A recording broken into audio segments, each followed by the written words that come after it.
ধনেপাতা লাগানোর জন্যে দোকান থেকে যে রান্নার ধনে কিনে আনার বদলে ধনের বীজ বাজার থেকে কিনে আনাই ভালো।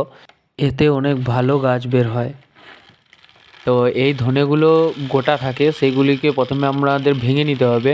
গোটা বীজ থেকে চারা ধনে বেরোতে অনেক টাইম লেগে যায়। ততদিনকে আমরা আশা ছেড়ে দিই এবং ভাবি যে ধনে বেরোবে না। তো সেইগুলোকে ভেঙে নেওয়ার জন্য আমি সেগুলোকে একটা প্লাস্টিকের প্যাকেটে ভরে সেগুলোকে ভালো করে ভেঙে নিচ্ছি। কেননা যতই ভাঙবে ততই ধনে গাছ বের হবে। তারপরে সেইগুলোকে আমি একটা পাত্রে জল দিয়ে তার মধ্যে ভালো করে ভিজিয়ে নেব। কেননা ধনের বীজ খুবই শক্ত হয়, সেজন্য ধনে বেরোতে চায় না। ধনেগুলি যত ভালো ভিজবে তত তাড়াতাড়ি গাছ বের হবে। এবার দেখো, আমি এগুলো একটা পাত্রে ভিজিয়ে নিলাম। এবার সেটা প্রায় 1.5 থেকে 2 দিন রাখার পর আমি জলটা ছেঁকে ধনে বীজগুলোকে আলাদা করে নেব। এরপরে ঘন্টা 2-3-এর জন্য একটা প্লাস্টিকের মধ্যে ভরে রোদে রেখে দিতে হবে, যেন ওই ধনের মধ্যে জলটা বেরিয়ে না যায়, কিন্তু সেটা একটু গরম পায়। তাহলে তাড়াতাড়ি ধনে বের হবে সেখান থেকে।